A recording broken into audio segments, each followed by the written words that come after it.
Was there a stand down order? Was there a stand down order?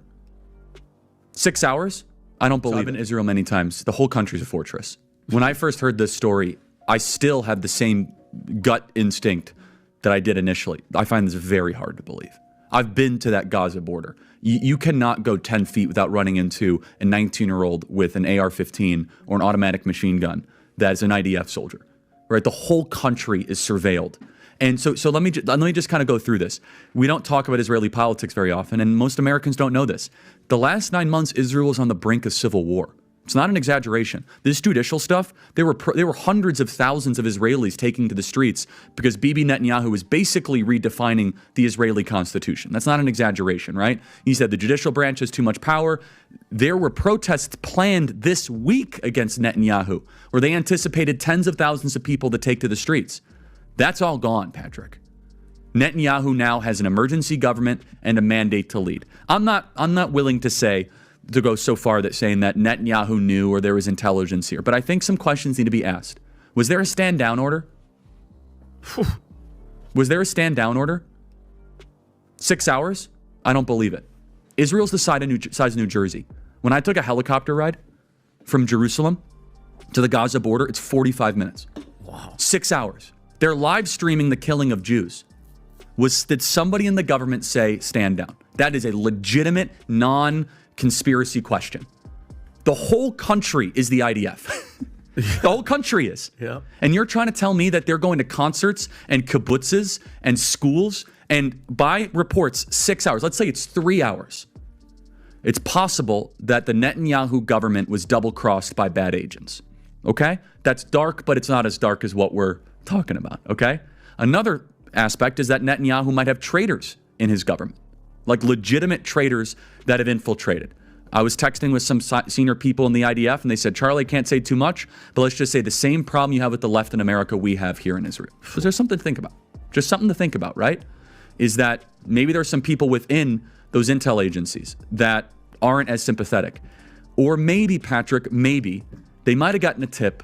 They might have gotten whispers, but no one thought it would be 1,200 Jews dead. That's a potential, right? Because here's the essence of it. The essence is this. This is the closest thing to the Holocaust that any of us have lived through. But the fact is now Bibi and the Israeli hard-right government has a mandate. I gotta be careful the way I say this. They're gonna try to ethnically cleanse Gaza. Yep. I mean, I don't use that term lightly, okay? This idea that they need to have a truce or a peace treaty, that's morally crap after you see women and children be burned alive and dragged to the streets. The behavior by a lot, both privately and publicly, are pushing people like you and me away. Not like we're going to be pro-Hamas, like we're going to, but we're like, honestly, the way you are treating me is so repulsive. Like, I'm an American citizen. Yes, I want Israel to win. Yes, I am a Christian. But like, some of the mess, and you've seen how I've been treated, Megan. I love Israel. I want Israel to win. But my moral character is now being put into question, Megan. Not my decisions. Not like, hey, are you doing this? Is it smart or is it dumb? But no, I am a bad person if I do this. You and I believe that we're Americans and Americans first. Period. End of story. We are citizens of this nation, okay? I have less ability sometimes online to criticize the Israeli government without backlash than actual Israelis do.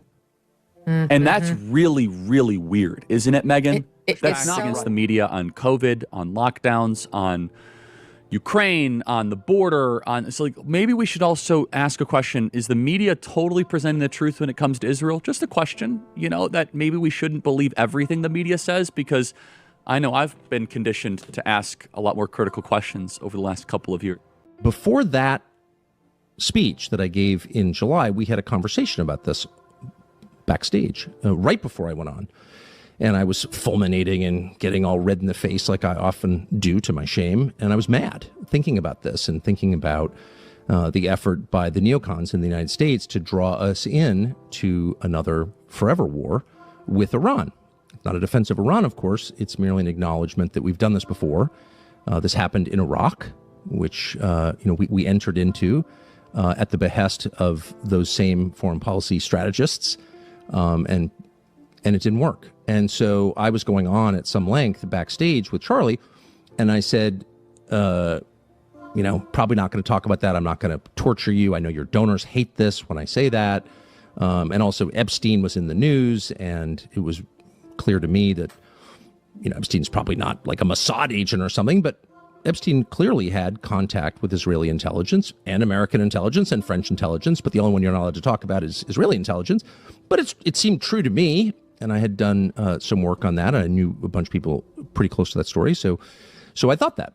And I said that to Charlie, and I said, but I'm not going to say that because I don't want to make your donors mad. I know it's just going to be like an endless flurry of text telling you to stop or you're going to lose a bunch of funding. And he looked at me, I'll never forget it, and said, go all the way. Do it. Go all the way. I said, man, a lot of things I can talk about. I don't need to talk about that. And he said, do it. So I did it. Recently going through some old pictures to find one of me and Charlie that I knew we took at that event. And not only did I find pictures of me and Charlie, but I found a video of me, Tucker, and Charlie speaking backstage right before Tucker went out. Tucker and I were talking. Charlie came over and interrupted for just a second. He says to Tucker, go Max. He interrupts the conversation because he has to say to Tucker something. And what was so important to him to tell Tucker was, go Max. Here it is. Go Max. It's quick. It just happens to be on tape. And it backs up what Tucker said. Was an extraordinary friend. He said, he wrote me a letter on May 2nd this year. He said, one of my greatest joys as a Christian is advocating for Israel and forming alliances to defend Judeo-Christian civilization. A few weeks before the tragedy yesterday, I called him and I spoke to him and I said, please come to Israel. I invited him to Israel. And sadly, that visit will not take place. But he was a defender of our common Judeo-Christian civilization. He was unbelievably excited to walk in the footsteps of Jesus. There definitely is a little bit more to the story. First and foremost, that letter he is holding up, he is severely misrepresenting. Those sentences are real, but I am calling upon Bibi Netanyahu, the dear friend to Charlie Kirk, to publish the letter's entire contents. Like, don't start with just 2 sentences. I'm saying you're severely misrepresenting the contents, that in May, Charlie was concerned about Israel and their influence on American politics and how they were pushing things that he felt were in conflict with his beliefs, free speech here in America. Joseph Goebbels, the Nazi propaganda minister, said that the bigger the lie, the faster it will spread. Well, somebody has fabricated a monstrous big lie that Israel had something to do with Charlie Kirk's horrific murder. This is insane. It is false. It is outrageous. Charlie Kirk was a giant, a once-in-a-century talent who defended freedom, defended America, defended our common Judeo-Christian civilization. Charlie loved Israel. He loved the Jewish people. He told me so in a letter that he sent me just a few months ago. One of my greatest joys as a Christian, he said, is advocating for Israel and forming alliances with Jews to protect Judeo-Christian civilization. He encouraged me to make the case directly to the American people about how vital Israel is to U.S. national security. He told me, the Holy Land is so important to my life, it pains me to see support for Israel slip away. I don't know, guys. That Israeli propaganda just ain't hitting the same. You're not making people feel comfortable with the fact that you keep coming out to have to deny something that certainly wasn't asserted by me on this program. And you're doubling down on your lie. I told you to publish the full letter that Charlie wrote you, not lines of it. Okay? It's a lie by omission. And to stop mentioning the fact that you invited him to Israel just 2 weeks ago without mentioning the fact that he declined to go. Am I lying? Can anybody actually work and assert that I am lying? You can say my name. Candace Owens lied. Charlie said, I'd love to go to Israel. Charlie said, I'd love to have you on my radio show. They have sent the hounds out, but they're unable to actually dispute the words that are coming out of my mouth. This is a worldwide problem. The people on the on the extremes, the Islamists, the radical Islamists, and their union with the ultra progressives, they often speak about human rights. They speak about free speech, but they use violence to try to take down their enemies. Whether it's President Trump, who's been almost assassinated twice, or they try to kill me here too.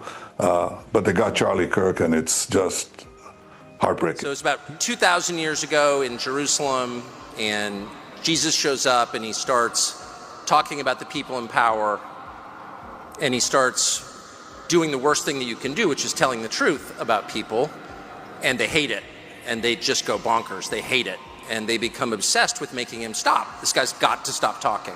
We've got to shut this guy up. And I can just sort of picture the scene in a lamplit room with a bunch of guys sitting around eating hummus, thinking about what do we do about this guy telling the truth about us? We must make him stop talking. And there's always one guy with the bright idea, and I can just hear him say, I've got an idea, why don't we just kill him? That'll shut him up. That'll fix the problem. I'm going to continue to ask the question. A 20-hour response in a country the size of New Jersey. That begs a big explanation, and more importantly, America is significantly underwriting the Israeli government $4 billion a year. We as American taxpayers deserve answers to this. We deserve answers. Also, if we're going to get into a regional or world war based on an intel failure, we pay for this. What are we buying, right? I got smeared as a Jew hater, an anti-Semite, and conspiracy theorist because I said exactly what I just said. And I refuse to back down despite all the smears thrown at me, because I learned during COVID. I learned when they told us that it came from a bat in the Himalayas. I learned when they told us the vaccine was safe and effective. I learned when they told us that ivermectin was horse paste, that you better keep asking questions because it's the only thing that keeps us free.